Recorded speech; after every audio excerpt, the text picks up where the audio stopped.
Thank you, guys. Appreciate that. We are going to start into a series, and if you're new with us today, how we handle a series here is that we take a subject, and then we break it down into little manageable pieces, and then we beat it until you get tired of hearing about it, and then we move on. That's not actually true. We actually take about anywhere from 3 weeks to 5 weeks to dive into the subject together, and hopefully it's something we can take out with us each day, and that we can learn from it and then live it, so that when we're loving others and caring for others, that it's a part of our lives. So, as we head into Easter, because this is that biggest time of the year where new life comes, so the sun comes out, it starts to get spring, or get to the time of spring, we get excited, we want to be here, and we want to see what God's doing and bringing us new life.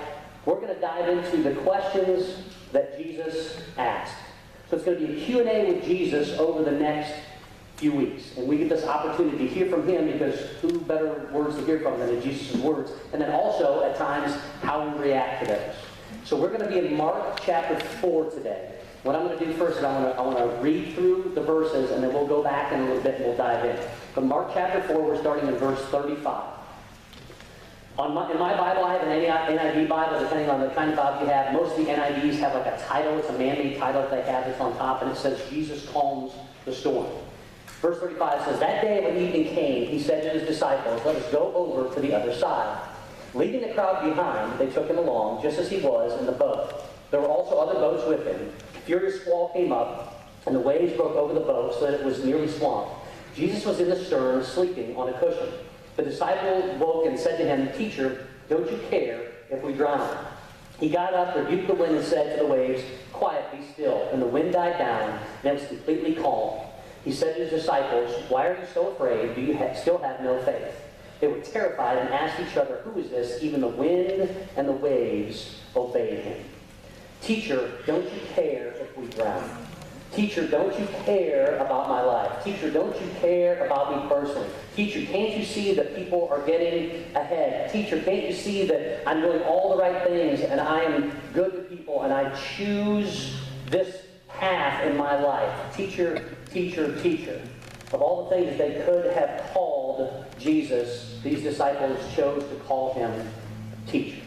Now I want you to stop right where you are in your life, and I want you to think of who your favorite teacher that you ever had in school. For some of you, that's going to be the gym teacher, because the only thing you remember about school was hitting someone in the face with a dodgeball. And you're just so thankful that they used those 4 square balls and not these sissy foam balls that they use nowadays, because that was kind of fun. Of course, that person's in therapy somewhere else because they have an imprint of a dodgeball on their face, but for that one moment, that was your time. So it may be your gym teacher. For some of you, you're musically inclined, so it could be your choir teacher or your band teacher because they brought the best out in you. For some of you, it was a teacher that chose to do some type of experiment. You got to be a part of it, and you remember that to this day. And then there's other teachers that just invested in your life, and they dove into you, and that special teacher is someone that you can turn to, you think of often, and they have a special place in your heart. But my favorite teacher of all time is my wife. She just happens to be a teacher. She's starting to it this week. Some of you are teachers here right now. Do we have any educators? If we have any teachers that are here, that's okay. But be proud. Lift those hands up, okay? We're all clapping for you because they know you're crazy. You know, because you sure didn't do it for the money, right? So you get through the whole week and you spend all the different hours and you look down and you're like, I did this for this? I could have made more at McDonald's. But you didn't get a chance to teach anyone. I love the fact that Deanna, within her classroom, comes alive at our dinner table. We get to meet the different kids in the classroom. She has 18 kids in the morning, now 19, and then 27 in the afternoon. So sometimes we get the kids confused, but we all have our own favorite child. We all have, okay, how was this kid today, and what happened with this kid? And so they'll tell different stories. And she always comes back with these amazingly just humorous stories to the point where, as a teacher, she's an adult, she tries not to laugh too hard because she wants to, but she knows that she can't. Sometimes those moments mean this when she's teaching, so that they can't see the laughter, and and she'd love to say, bow your head in prayer, but she knows she can't because she's in a public school. One week they were talking about birth with babies and different things for animals, and one of the cats that these people had a cat, and it had multiple ways to feed multiple kittens. And one of the students raised her hand and said, oh, Mrs. Stahl, they're able to feed all of those kittens because they have so many pupils. For those of you that don't understand that later, ask Mom and Dad. We won't get into that right now. Another time Deanna was going through and she was teaching a story as far as reading this, one of my all-time favorite stories that she was going through. It was Alice in Wonderland. And sometimes we read a story, you read it and then you hold a picture up and you go all the way through. It would be great if we had that in the Bible and we could do that at times. Oh, kids do have that, right? Oh, that's how he parted the Red Sea. It was the hands above. I've been trying it this way and none of the water parts. But she's going through and she's reading the story, and it gets to the point where there's some kind of caterpillar or worm in Alice in Wonderland. I'm not well versed in the story, but the picture was of this caterpillar worm up on top of a mushroom, and it was smoking a pipe, and so she's like, and the thing is smoking the pipe, and it goes through, and one of the kids says, that doesn't look like a pipe, that looks like a bong. Third grade.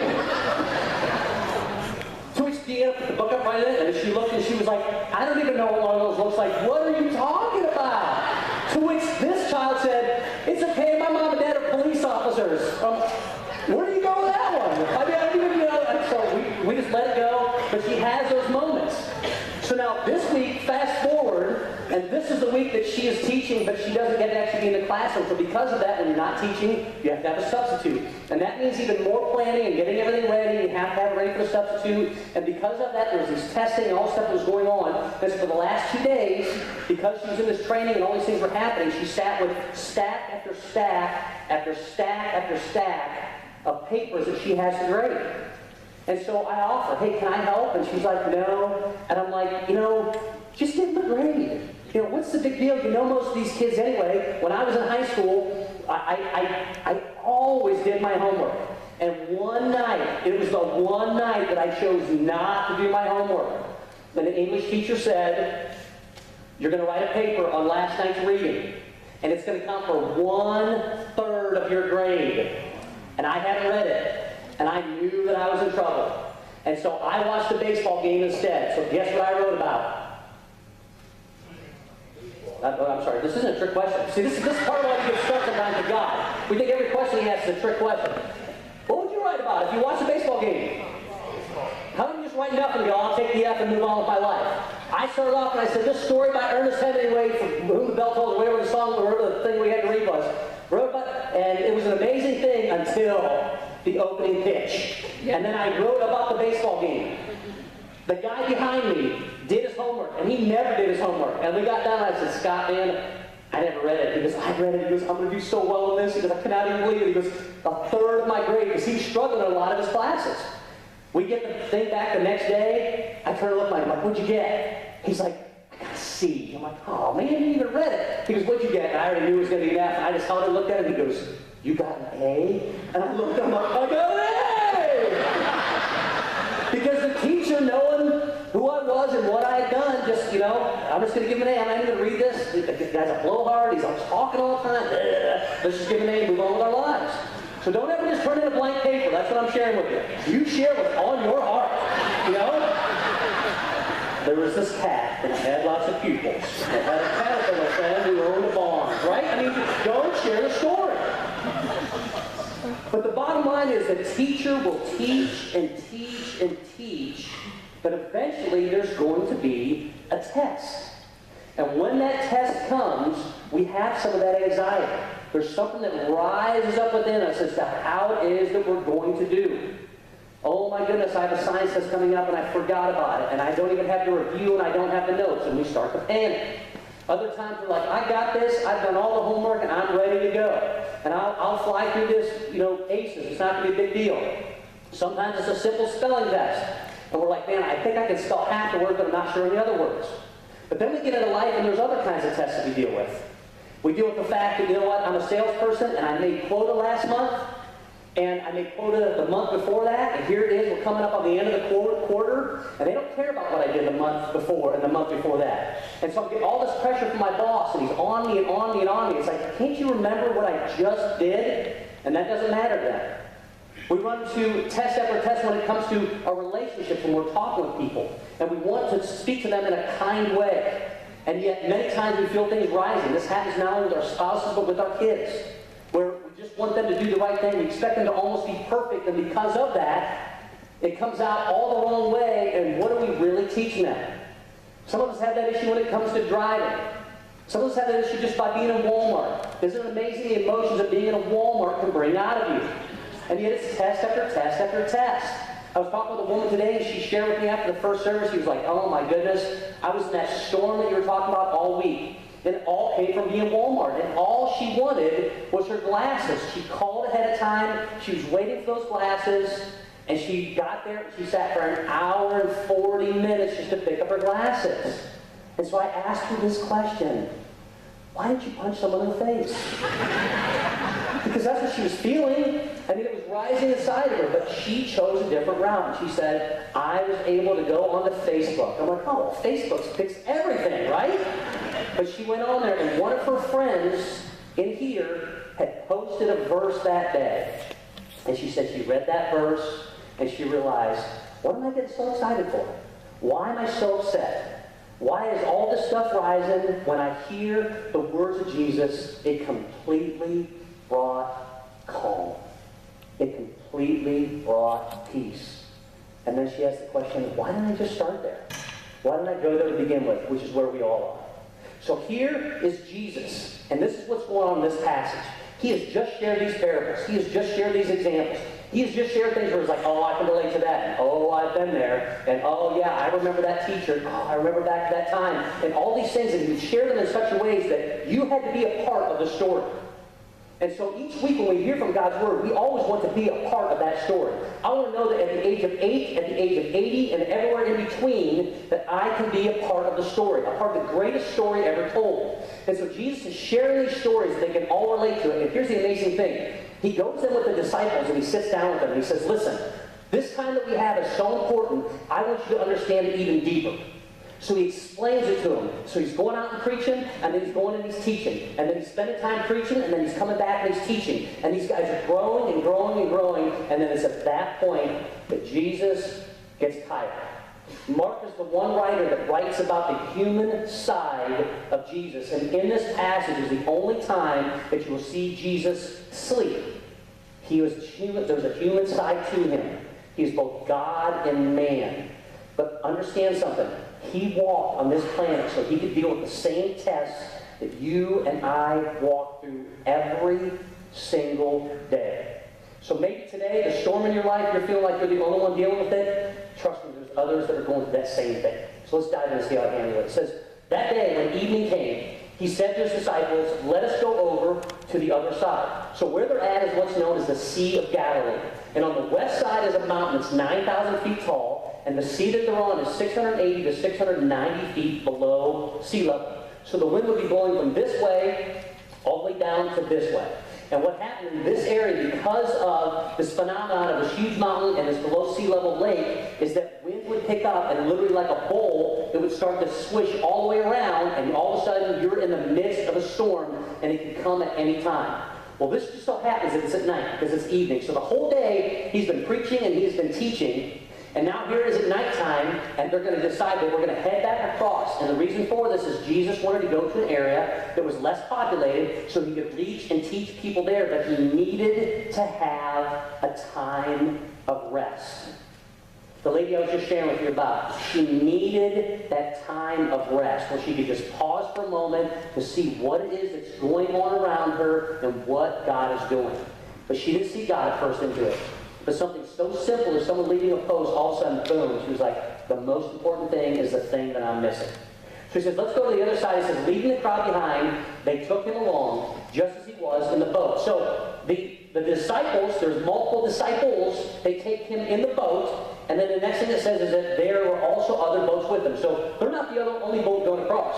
Some of the people were seeing like, listen, that Jesus guy is going, and all that stuff he was teaching, I could totally relate to it. It was like he was talking directly to me. I heard that, I was like, you gotta be kidding me. He brought up about that teacher, and I could remember back to that teacher. Then he brought up about that anxiety, and I was having that anxiety, and then there was this worry, and man, I worry like crazy, and sometimes I get angry, I don't know why I get angry, and then I start worrying about future stuff, and then I start thinking about my past, and I start, I don't know, but whatever it was, over and over and over, he was talking to me. I was this guy in that story, and we were this couple in that story. My kids were a part of this story. Over and over and over. So they're like, we can't get enough of this. Let's get in a boat, and we're following to wherever it is that he's going, because we need to hear more. Just then, this is verse 37, it says, a furious squall came up, and the waves broke over the boat so that it was nearly swamped. So the kind of boat that they're in is a fishing boat. And the fishing boats at this time were high on one side and low on the other. Because you would take the nets and throw those over the side, and whenever you'd have the catch that you'd have, you then bring that and pull that all the way in. Well, the higher the side is, the tougher it is to pull it up over, especially if you have a big catch that day. So it's low on one side, and they're pulling so they can pull those nets in. But when the waves are coming, the waves don't care how big your side is on your boat. So when those waves start, they go over the short side. The next thing you know, you're feeling swamped. Now remember too, this started off in the evening. But when the sun sets, it sets in the west. So this 9,000-foot mountain, the sun is setting behind it, it's getting dark, and it may be dark really quickly. And so now at this point, even after all the teachings and everything they've heard, oh my goodness, it's getting dark out, or it is dark out, and now I'm freaking out because we are taking on water and we're about done. If you've ever been in any kind of accident, it's amazing how you can go through it frame by frame. I was in a car accident when I was in college, and still to this day, I can tell you frame by frame, everything from the time the car was going over the tracks to the time we slid straight into the biggest telephone pole I have ever seen. I think it might have been a redwood tree. That's how big it was to me. To the time when I got out and I saw blood all over the ground. I looked at my buddy and I'm like, "Are you bleeding?" And he looked at my head that was split wide open. He was like, "No, I'm good." You, on the other hand, I was like, "What are you talking about?" And like 5 hours later, after I fell asleep at the hospital, had a concussion, should have never fallen asleep, and 21 stitches, and they stitched up my whole entire face, frame by frame, I can still go through it. And to this day, frame by frame, I can still go through it. If you've ever been in an accident on a boat, frame by frame. If you've ever been in a plane and you thought the plane was going down, how many people fear flying? Okay, here's my whole thing on flying. Here's the deal, okay? I know this is a public service announcement. I used to be afraid of flying because the first time I ever flew, I sat next to this lady, and she just turned to me, and like we're getting ready to take off, and I'm like, trying to be calm, and I'm like, 18, 19, you're big, you're tough, all that kind of stuff, and she looks at me, and she was dead serious, and she was like, "You know we're all going to die, right?" "Hi, I'm John. Nice to meet you." And I was just like, and so her husband's like, "You can't keep getting on planes and telling everyone we're going to die." She said, "We're going to die. We're all going to die. Everyone of us are going to die." I'm like, oh my goodness. And so it's an amazing thing that now at this point, even if you're not a believer, you become a prayer, right? I'm going to all of a sudden start praying, "God, just whatever, just get me safe and get me away from this lady." And then she turns to me and she goes, psst, she kind of elbows me and she goes, "Take one of these." And I look down and she's got a whole handful of stuff, and I'm like, obvious question, right? You get a question, I go, "What is it?" She goes, "It's a muscle relaxer." Three. So I just took her hand.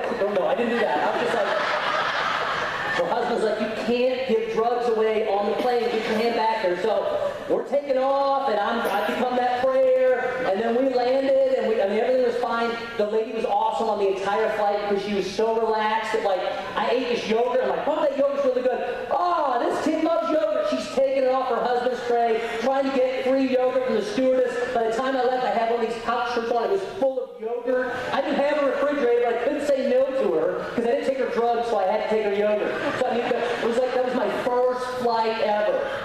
So it's that test. But if you've ever been in a spot where you've been in a plane that starts to hit turbulence, what's the first you think? "Oh, it's over.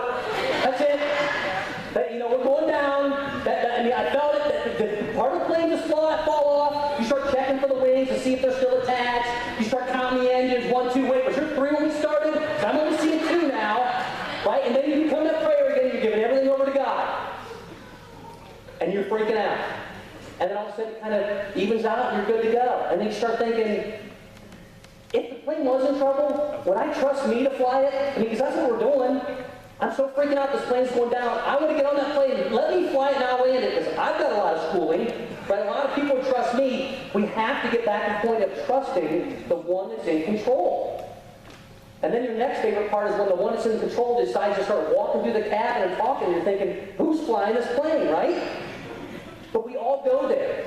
And we've all been there. And when you're in any kind of accident, when you feel like, oh my goodness, it could end, you all of a sudden decide that maybe I'm not a believer, but I'm going to try to get there as fast as I can. These guys sat with Jesus. Think about that for a second. Wouldn't you love to have a day with him? Wouldn't you love to have that time with him? Wouldn't you just love to be able to soak in everything that he's going to say? They soaked all of it in, yet through it all they could see him was his teacher. Now here's the amazing thing. They have an excuse. We don't. We have the full manual. We have the entire love letter. So when they say teacher, it means teacher, but what is he to you? In the storm, in the calm, everywhere in between. What is he to you? The furious squalls come up and says, Jesus was in the stern. He was sleeping on a cushion. This huge storm comes up, and what does Jesus do? He takes a nap. He's just there chilling out. He's taking a nap. You know why? Because he was tired. For some of you, the storm that you're in right now, you need to just rest a little bit. And it's okay. I had to tell someone this week, you need to give yourself permission to rest. And it's okay. And then held her for the next 10 minutes as she cried because she knew that's what she needed to do. And when she got done, I said, what are you going to do? She's like, I'm going to go and rest. Because she had worn herself down to the point to where she couldn't be an effective mom, and she couldn't be an effective coworker, and she couldn't be an effective wife. She was just beat up and she was torn down. And sometimes the thing that we very much need to do is give ourselves permission to rest. Jesus gives us that example. And it says, teacher, don't you care if we drown? Now, here's the amazing thing. This is the first time that we hear from the disciples. And what does they do? The disciples woke him up. They woke Jesus up, which I'm sure he didn't mind.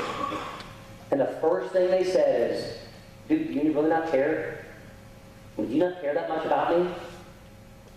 Do you not care that I'm going to have surgery? Do you not care that the test came back negative? Do you not care that every single day I'm having to deal with death in this workplace that I'm in? Do you not care that people's houses burned down? Do you not care that my friend was killed? Do you not care that we don't have food on the table? Do you not care? And so many times when we get into these storms, our first reaction is to turn this back on God.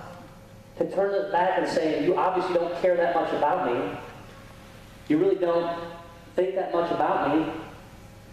And it's in these moments, in these storms, when God shows up where only God can. Jesus just loved. Jesus continues to care. Watch what he does next. He got up, rebuked the wind, and said to the waves, quiet, be still. Quiet, be still. Now, here's the thing.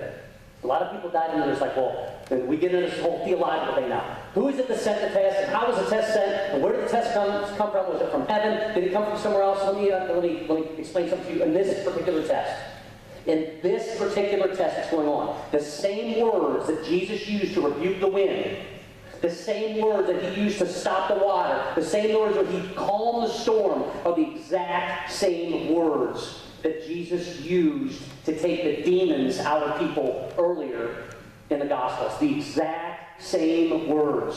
So when Jesus got up, he saw people that were terrified. He saw people that were afraid. And he also saw that this was an attack from the devil. And so right here, we see Jesus use the same words that he would have used in front of the disciples, and he said, enough.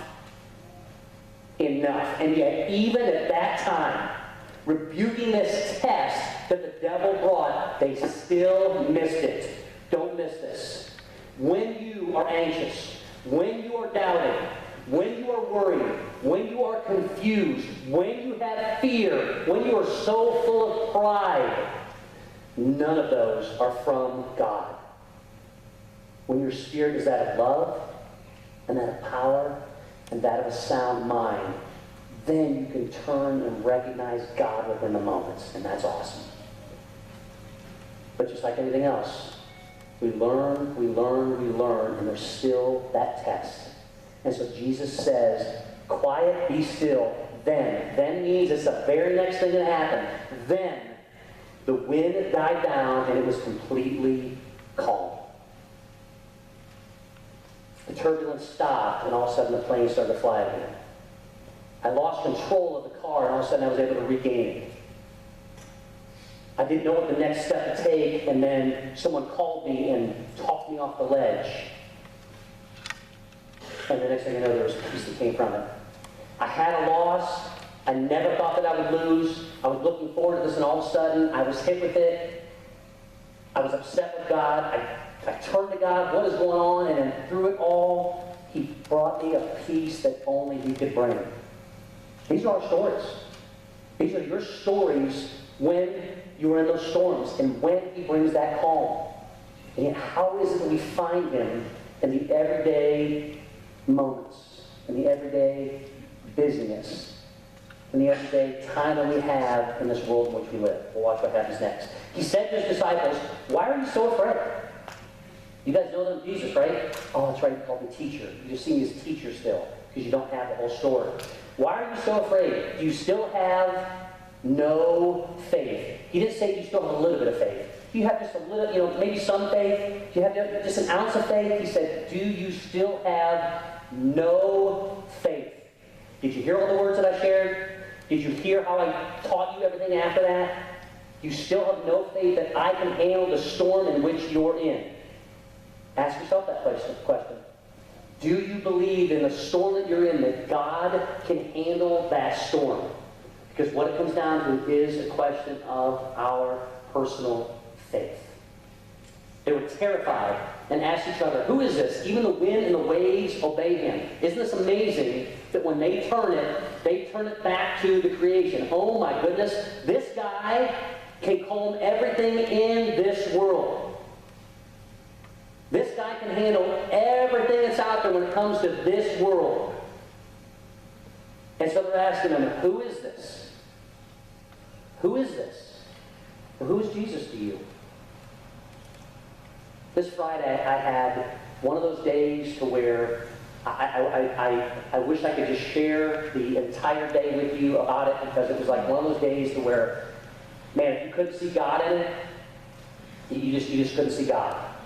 And it was a blessing to have this day. And what happened for me was that there was a man who was dying, and he is most likely on his deathbed. Now, don't get me wrong, God can turn this around at any time. And he's had times when he's gone back and forth through this. And I had this opportunity to sit down with him. And we sat and we talked, and I asked where he was at with God. And his whole point was, I know that I'm good. I feel like I was living His purpose. I feel like I was better than, in every moment I had that opportunity. I felt like I was patient. I felt like I was kind.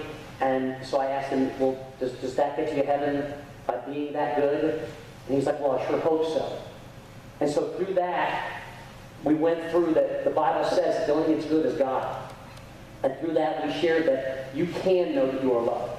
And you can feel that love. And you can live that love. And by the end of the time that we were sitting there, in this wonderful moment, I asked him, would you like to pray and tell God the same things that you just told me? And so we took that time, and he said, yes, I would love to do that. And it's at that moment that he finally understood that Jesus just didn't walk on this planet. He didn't just die in that grave.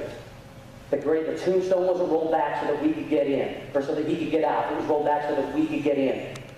But Jesus came alive with him. And so there he was, and there I was, and we sat and we held hands, and we prayed together.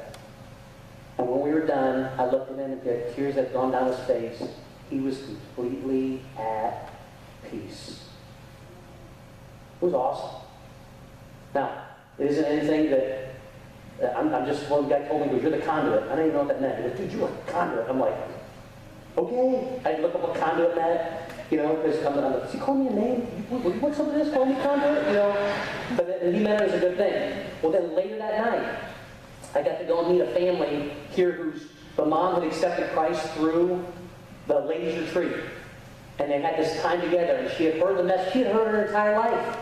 And so she knew about Jesus.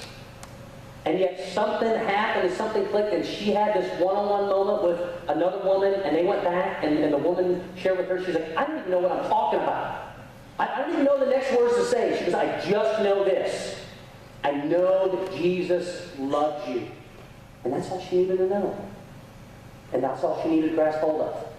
So I sat there with their family, and I got to know them a little better. And here was this young lady who almost lost her life about 4 or 5 years ago. She almost lost her life. She was a freshman in high school. And then she gets out after that step as far as being a freshman in high school, and her teachers decided they loved her so much that they flunked her. You sinner teachers. Dana's not here right now, so I can say that, right? But that's just what they chose to do. And so she took the next steps, and now, because of it, she's had to go on her own to graduate. And so she's going to graduate here, coming up here in the next couple months. But then on top of it, about a year ago, she was at a place, and they were just, oh, we're going to stay the night. She's like, no, I'm feeling quite right. And so she goes to her mom, and she's like, I'm not, feeling so well. And her mom's like, well, we had burritos tonight. And they, I didn't know what to put in them and that kind of stuff. And the meat smelled a bit funny, but I thought if they cooked it long enough, it's all good. And they moved on to it, and she didn't feel right. And the next thing you know, she's in the hospital having appendicitis. And then a few short weeks ago, she brought her family together, and they stood around what ended up being the deathbed of her uncle. Hand in hand, arm in arm, praying. Storm after storm after storm. And by the end of the conversation, Jesus was more than a teacher. Jesus was a powerful, personal, passionate Savior. She accepted him into her life. And her younger brother, who's got more energy than possibly the rest of us combined, said that same prayer. You just never know.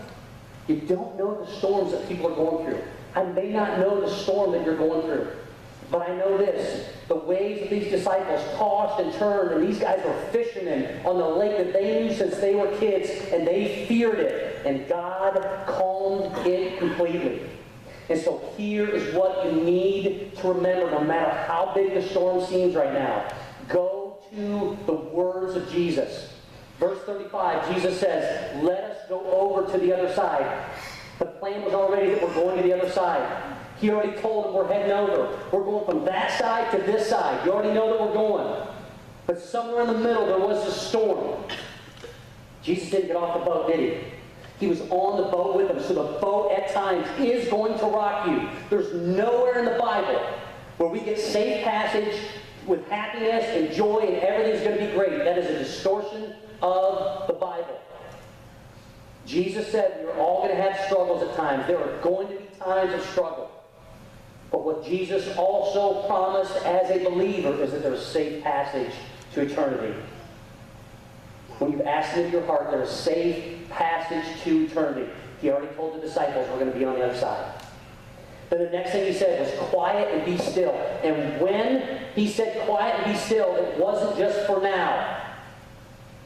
It was to stay still. And some of us need to stay still. I'm a single mom, and I struggle with how I'm raising my kids, and I'm trying to do everything I can for them. My teenagers are making terrible decisions. I just want them to be around the different people in the youth group, but I can't get them to go out on Wednesday. I'm struggling because, all I'm doing is getting older and grayer and fatter and shorter and all those things, and I'm struggling with it because I haven't done anything that I thought God wanted me to do. And so we go struggle after struggle after struggle, and we think that God doesn't care. And you know what we need to do? We need to listen to these words. Be still and be quiet. Because here is the amazing thing. Even though the boat rocked, it never sank. Jesus was in that boat the entire time. He was in the midst of that storm, and he was in the center of the calm. And what it comes back to is the final thing that he says. Why are you so afraid? Why are you so afraid? Past struggles, things that you know that you did, and maybe no one else knows that you did, dumb decisions, terrible relationship choices, fill in the blank, fill in the blank, fill in the blank, can't stand my boss, I I struggle with it every time in school. I've got to hear more and more about evolution, and I just want to cry out about creation, but I'm not allowed to. People get offended when I pray before I eat, over and over and over. What are you afraid of? Do you truly believe that God can handle those things in the midst of your storm? Do you still have faith? Or do you still have no faith? Not just a little, not a certain amount. But you still have no faith. When you invite Jesus in, He will be in the boat with you. He doesn't choose to get out of that boat. He's right there along with you in that storm. He will not allow that boat to sink, because as a believer, He's already given you passage to the other side. It's just up to you and I to accept that in love and in faith, so that we can rest in Him in the storm and be still with Him in the quiet.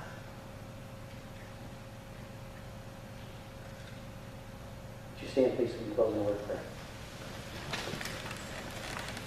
Heavenly Father,